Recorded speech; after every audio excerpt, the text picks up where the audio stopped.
Narito tayo ngayon sa terminal ng bus dito sa bayan ng Hindang kung saan nakikita ninyo ang mahabang pila ng mga estudyante ng Cavite State University. Nagsimula ganitong sistema matapos itong ipatupad nitong ika-23 ng Hunyo. Alinsunod na rin ito sa napagkasunduan ng mga namahala dito sa terminal ng bus at ng munisipyo, pati na rin ang bulsa. Matatandaan ang dating senaryo dito bago pa man magkaroon ng ganitong pila ay magulo. Ang mga estudyante nagsisikan at halos masakop itong buong lansangan ng mga estudyante.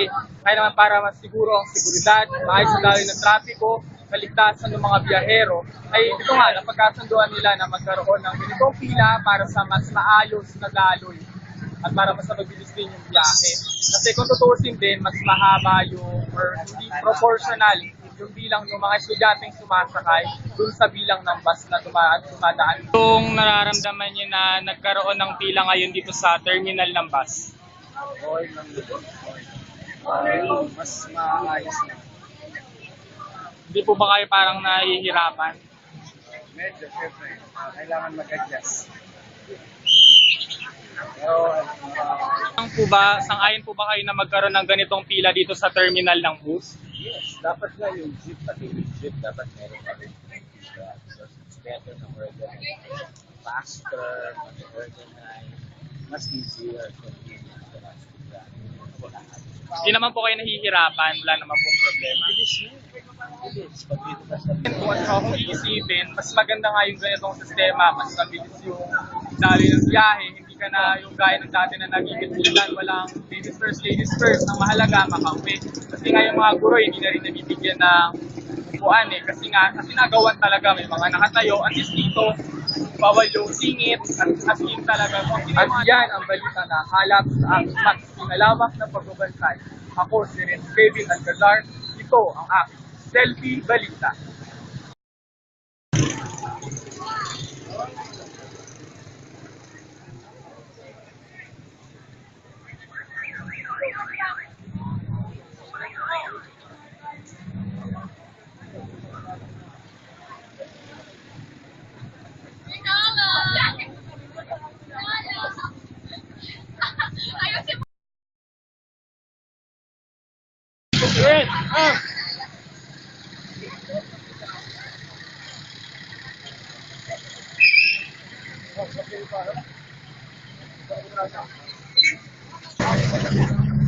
Nandito po tayo ngayon sa jeepney terminal ng Hindang Cavite kung saan makikita po natin kung gaano kadaming pasahero ang gustong makasakay sa jeep na ito.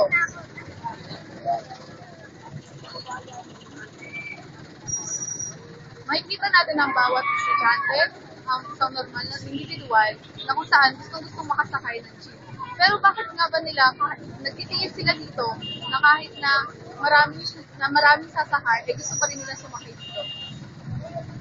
Ate, nahihirapan po ba kayo sa pagsakay nyo ngayon dito sa jeepney terminal? Oo, mahirap. Kasi maraming estudyante, lalo na ngayon na parang dami ng estudyante na hub, so marami nagpapasok doon, marami na freshmen. Kaya talagang mahirap, mahirapan ang sakay.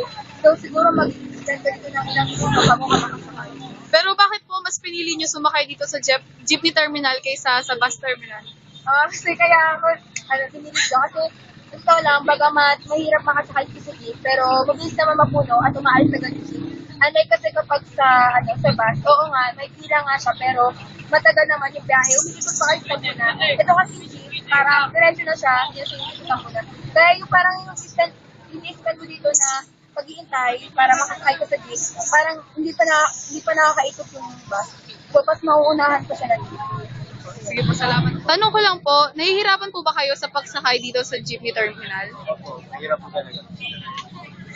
Dahil na po ang pag-share na po. Ngayong, bakit mas pinili nyo na sumakay dito sa jeepney terminal kaysa sa bus terminal? Kasi po, sa akin po, mas mura po. Ano naman kasi, di ba, from Palapala ako.